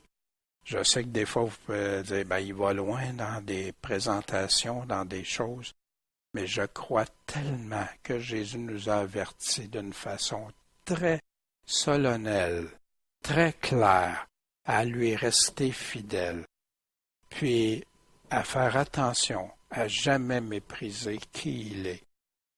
Son sang couvre tout, son sang peut, mais il me demande de lui être fidèle, qu'il devienne mon maître, mon Seigneur. Puis je sais que ça lui fait plaisir d'être mon sauveur, comme ça me fait plaisir qu'il soit mon maître. Puis ce soir, on va se courber. Seigneur, merci pour ce que tu nous as donné dans ta parole. Seigneur, guide nos pas, conduis-nous. Garde-nous toujours fidèles et que tu puisses nous dire un jour, bon et fidèle serviteur. Que tu nous comptes parmi ceux que la porte a été ouverte et non refermée. Puis on a confiance en toi. On sait que c'est toi qui nous rend toujours de plus en plus forts, irrépréhensibles pour toi, Seigneur. Seigneur, pas parce qu'on est pur, parce que pour nous, on n'est pas on est des personnes même indignes. Mais toi, tu as payé pour nous. Toi, tu es venu nous sortir de ce trou, ce trou de bouette, de boue, Seigneur, puis pour nous en sortir, puis qu'on marche maintenant en dehors de ça, et pour toi, avec toi. Merci, Seigneur, on t'aime, puis on veut t'adorer de tout notre cœur, et faire comme tu nous dis, tout ce que tu nous as dit, Seigneur, que ce soit nos priorités pour notre vie actuelle. Puis on sait que celle qui s'en vient va être au-delà de tout. En ton saint nom, Jésus. Amen.